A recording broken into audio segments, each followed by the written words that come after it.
Today we are talking about AI for good. This is the aim.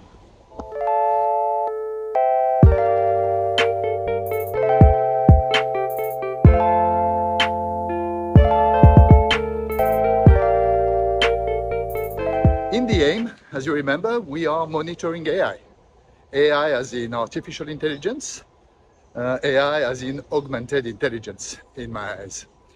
And this week in Geneva, there's a good reason to start talking about AI for good, because a new initiative has been launched. Actually, I think it started on the 17th of June. And there are events going on at the moment, here and all around the world and online, about AI for good. That's an initiative that is launched under the patronage of the ITU, the International Telecommunications Union. And that sounds great, right? The name is really appealing, AI for good, whatever that means. We are going to talk about that, right? So, but I just want to let you know that I joined, of course, this initiative. I decided to be part of the conversation. And AI for good stems out of something probably a little bit broader, which is, you would have heard about tech for good, for instance, right? That's something that has been around for some time now. And tech for good is about how technology, I suppose, right, can have a positive impact on the world, right? And AI for good can be seen as a subset of that, so to speak. But yeah, it prompts the question, tech for good, well, what does it mean, good? What do you mean by that? So is it good as in not for profit,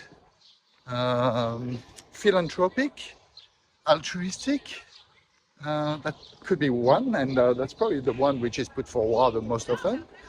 Or is it, are we talking about good as in good against evil, right? So, and that prompts, of course, the question, can technology per se be evil or good, right? How does this thing work, right? And we have plenty of examples out of human history where, you know, the same piece of technology has been used for good and for less good or evil or arguable purposes, right? So starting with fire, then iron, then even writing, right? Writing is an incredible technology and invention of the early days of mankind, and of course it's been used to propagate knowledge around the world, right? But what kind of knowledge? The good and the bad, right? So it's not different with modern technology, digital technologies.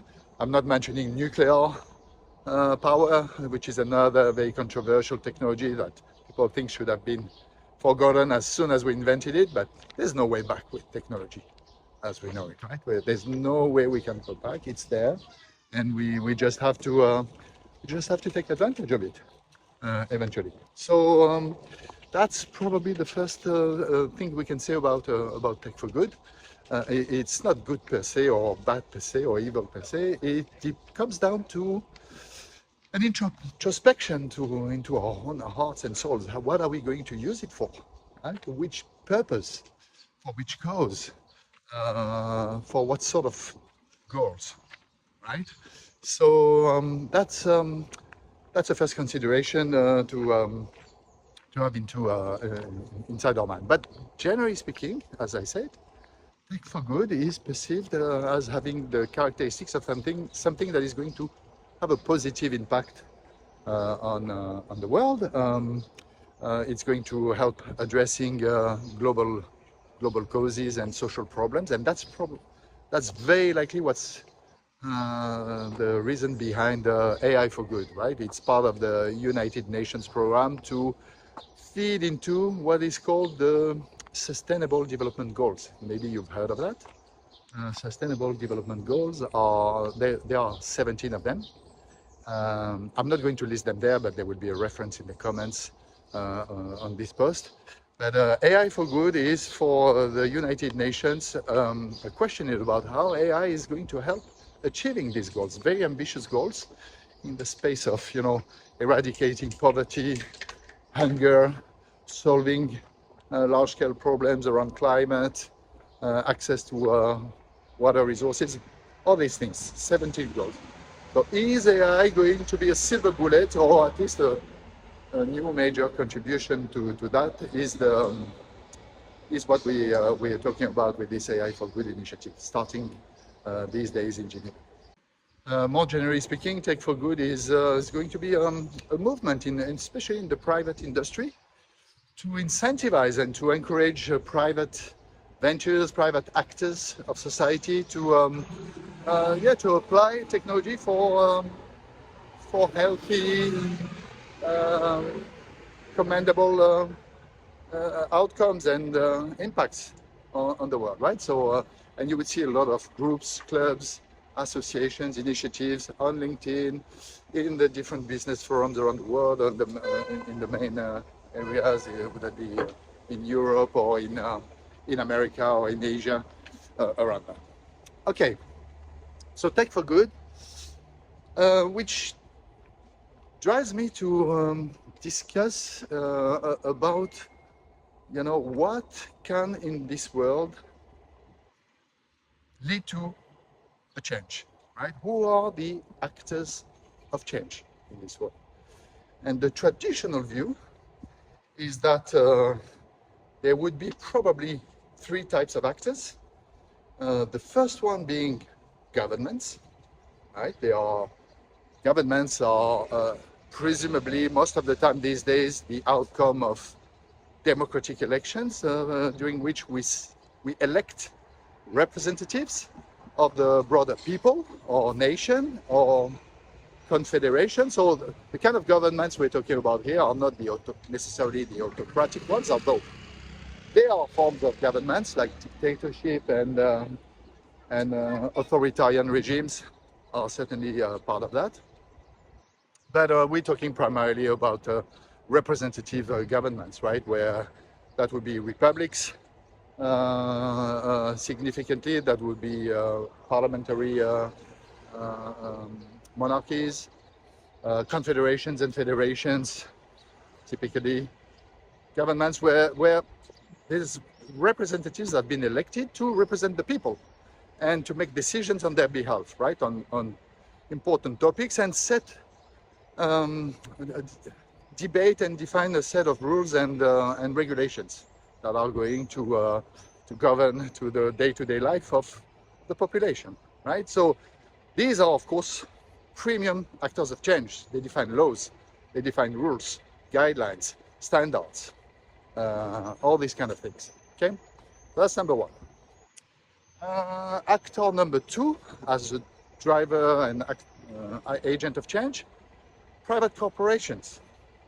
We're living in a world today where largely, by large, the dominant model is capitalism, right?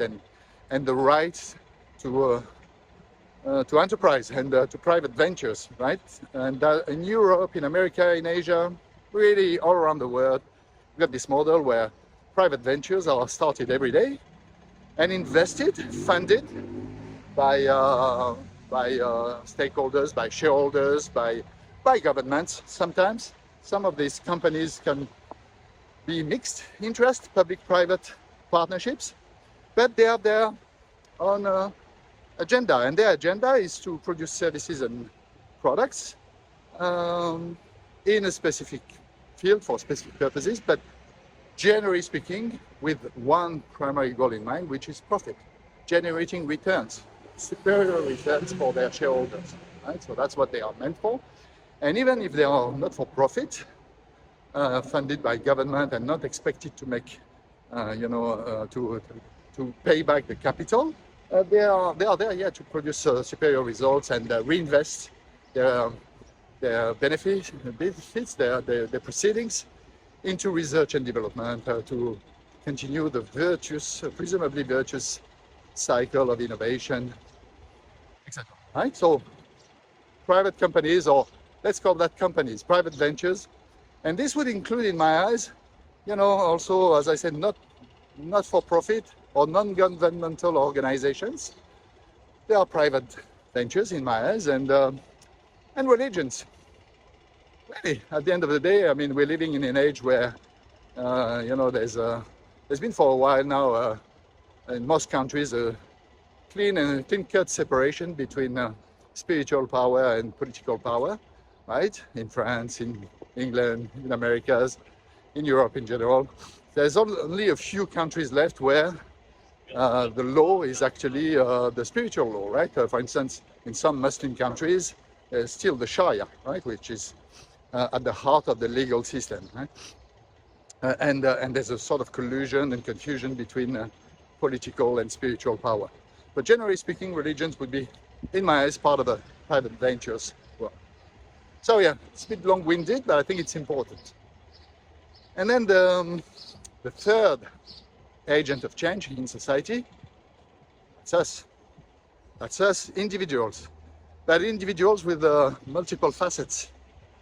Individuals in their day-to-day roles of consumers, citizens, and members of agents of one of the previous type of agent I was mentioning. So I could be an agent of government, or I can be an agent, part of a private venture in an organization, right? So individuals are the most complex, right? Because they are versatile, right? If we inspect our brain and our thoughts and everything that occupies our mind and on a day-to-day basis, we would switch caps easily, right? At a minute, I'm a pedestrian. At another minute, I'm a cyclist, a motorbike rider, and another minute I'm a car driver, right? I'm paying attention to the cars around me at a minute. So that's exactly the same for individuals. We are multi-faceted, and that makes things a little bit more complex, obviously, for us to be agents of change. We have conflicting agendas and goals more than one time, right? In a day or in a month or in a year or in a life. But anyways, this is what drives change, right? And for instance, when you're saying that you want to make a difference in the world about, stopping using greenhouse gases, right, or aerosols in a product, you're caught in a crossfire between, does it need to come from government, through regulation? Okay, that's one answer. Does it mean to come from private business as they're on their own initiative to stop using these greenhouse gases and these aerosols that are, carving a hole in the ozone layer? Yes, some could, and make that a sort of marketing and argument or a competitive differentiation factor or competitive edge. Or does it need to come from consumers who all together decide, individually and collectively, to stop buying such products, right? So you see, the power here is in three hands. But very often, the answer is not black and white, right? And the answer is somewhere in the middle, with different levels of cursors towards the level of regulation we need from our government or even international organizations sometimes. In Europe, that would be also the power of the European Commission, right? To establish common standards that countries will then have to convert into their legal framework. Okay. So why am I saying that? I'm sorry, it's a bit long-winded, right? But we need to come back to AI, right? And AI for good. How does it stand in that in that landscape, right? So I would say that first, coming back to commercial companies, and I remember back in the days when I was in Sydney 5 years or 6 years ago, and doing the first experiments with AI, right? Building a chatbot for a bank over there, the first chatbot actually in Australia. And we visited this exhibition and this trade show with our partner, IBM, right? We were using back then IBM Watson. Sorry, I'm recording my work here. There you go. And we went to listen to a few speeches, and an IBM speaker was on stage and talking about tech for good, and how Watson was helping solving the problem of human slavery, right? By the analysis of huge data sets and the correlations it could do in terms of detecting human trafficking patterns. Right? So that was great, very inspiring speech back then. But at the end of the day, IBM was on this trade show for a single purpose: generate leads, make business, right? And ultimately generate more turnover and money, right? And they asked us and me to be there, to be, the voice of the customer, advocating for IBM in that case, and we did, right? But I'm not. By the way, I've got nothing against IBM per se, right? I think it's a great company. But I'm just pointing out that the agenda of private companies, like with this example, it can be very blurred, right? And they would do or claim doing a number of pro bono things, right? But their end goal cannot be disputed, right? It's business. It's making money, right? Generating revenue and finding more customers, okay? So IBM was probably sincere on this occasion, but I've spotted other examples. And I'm not going to mention anyone here, but I will at some point, maybe in another podcast like Mind. We will name and shame companies which have been doing greenwashing, or should I say good washing, and claiming that they have blah, blah, blah, this positive impact on this and this through this action. And actually it's all bullshit, right? It's so, or it's far-fetched, right? It's a stretch between claiming that because you're doing that, you have a positive impact on the world and you're part of this tech for good movement. There's so many examples of what I would call good washing, greenwashing in the space of environmental and social responsibility. Okay? So don't take for granted, of course, in my eyes, it's my modest advice, anything that a tech company or a commercial venture would say. Okay? So that's not how it works, right? Now, with AI for Good, it's a United Nations initiative under, as I said, the patronage of the ITU, International Telecommunications Union, right? So we're in the space of government, so to speak, and not-for-profit, non-governmental organizations as well. And the goal here is really to feed into these 17 SDGs, sustainability or sustainable development goals. And they're all really awesome. It's great vision.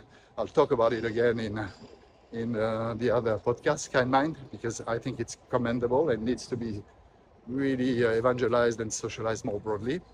But yeah, that's why they're doing that. So clearly keen to see what AI for Good can do in that space. So, and then of course there's this. And the question back to the question that comes to mind, coming back to the three forces of change, the three agents of change, with AI coming in the picture, right?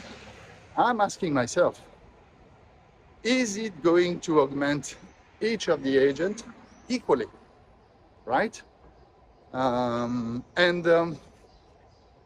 is it going to be owned and trusted and monopolized only by a few companies, or even governments, maybe? And then, is it going to benefit everyone, or is it just going to benefit the happy few, the privileged? These are key questions, really essential. So coming back to the first one, is it going to augment equally all the agents of change? I hope so, because we're talking about making sure that governments are augmented by AI, private companies are augmented by AI, and us individuals, citizens and consumers and agents of change on the ground are going to be augmented as well, right? Is that going to happen this way? I think it's important, because otherwise this is going to be a shift of power, a shift of the balance, right? That we have taken so many centuries to build in our modern democracies, where we, the people, can elect representatives, right, in our governments, which in turn are going to be able to regulate regulate the economy and the action of private corporations. Right? So, but if AI is only augmenting, for instance, private businesses, and we remain blissfully ignorant or, unaware or uninformed of, the potential of AI, it's a huge shift of power. Okay. Same if it's only governments. Right. This prompts in my mind immediately an Orwellian picture, right, of 1984, where government is the all-knowing surveillance eye over society, right, augmented by technologies which are completely monopolized and not shared with the greater public. And yeah, that would be extremely dangerous, because this will again concentrate power through knowledge and information in the hands of the few, right?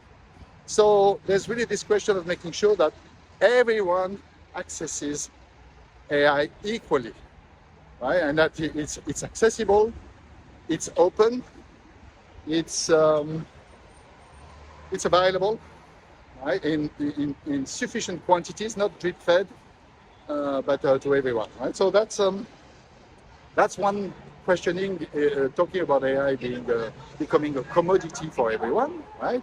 And hopefully an open community, so that sparks again the discussion between closed source technology versus open source technology. Can a technology be good, tech for good, or AI for good? Can it be good if it's closed? If we don't know how it's been built? What's its hidden agenda? What are its biases and fallacies, and prejudices at the end of the day? We're talking, for instance, of countries in Middle East in particular, and I'm not going to make any light-hearted accusations here about anyone, but we know that the United Arab Emirates, for instance, and Saudi Arabia altogether are investing a lot of money now in this technology space. United Arab Emirates, for instance, is sorry, I'm being careful not to be overrun by a biker, a cyclist. United Arab Emirates has been sponsoring this very large language model called Falcon, which, by the way, is open source. So good on them, right? An open source model, Falcon. But again, we'll have to see which sort of training data they have selected, which are probably attuned and in line with their cultural values, including the Muslim culture. And again, don't get me wrong, I'm immensely respectful of all religions, including Islam, right? I wouldn't say I'm an expert, but I'm quite versed into both the Christian faith and the Muslim faith and the Jewish faith, for having done some theological studies myself, right? But we know that modern Islam in some countries holds some radical views, in particular about the condition or the status of women in society. Suffice to go to not only United Arab Emirates, but Saudi Arabia, Qatar, Bahrain, all these countries where, only recently women have been allowed to hold a driving license, right? So I'll stop here, right? But it's to say that in that case, we're talking about governments sponsoring technology, AI, Falcon, large language model, for instance, and a very highly performing model. It's in the hands of government, or at least of its agencies, public organizations, right? So we're talking about control of language, control of knowledge, control of information that is then fed to the masses, right? So this is the kind of balance I'm looking into and I'm interested in, ultimately. And AI for Good, hopefully, will have that on their agenda.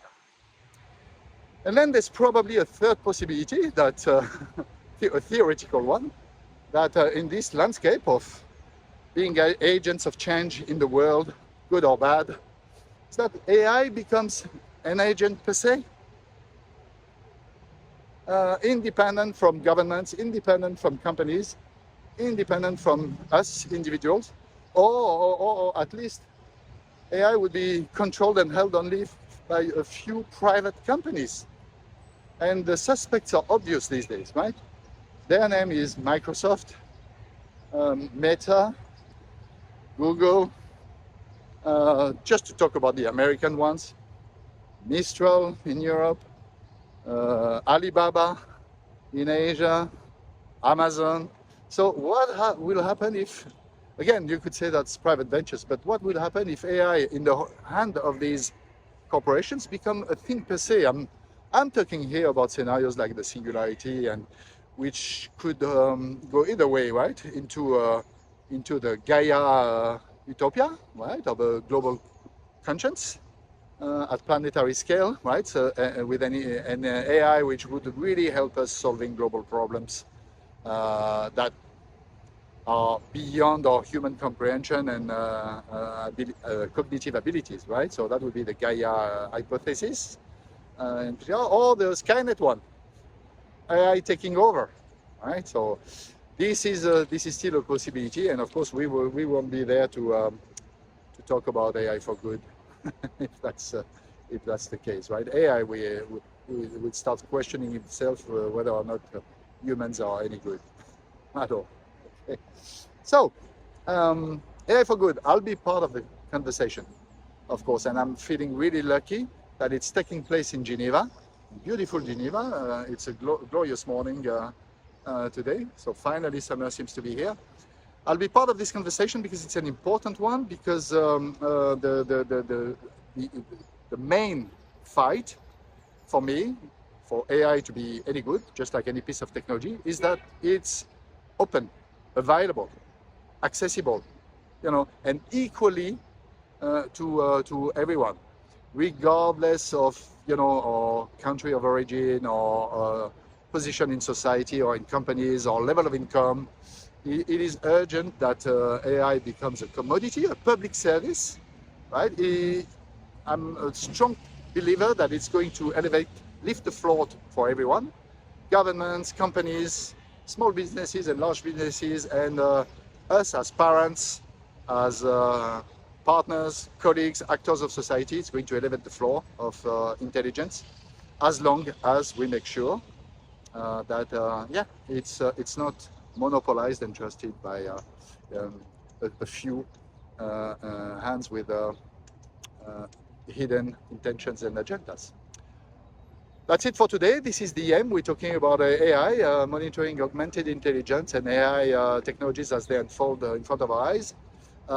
This June in Geneva, AI for Good is starting. I'll be part of the conversation and I'll report soon.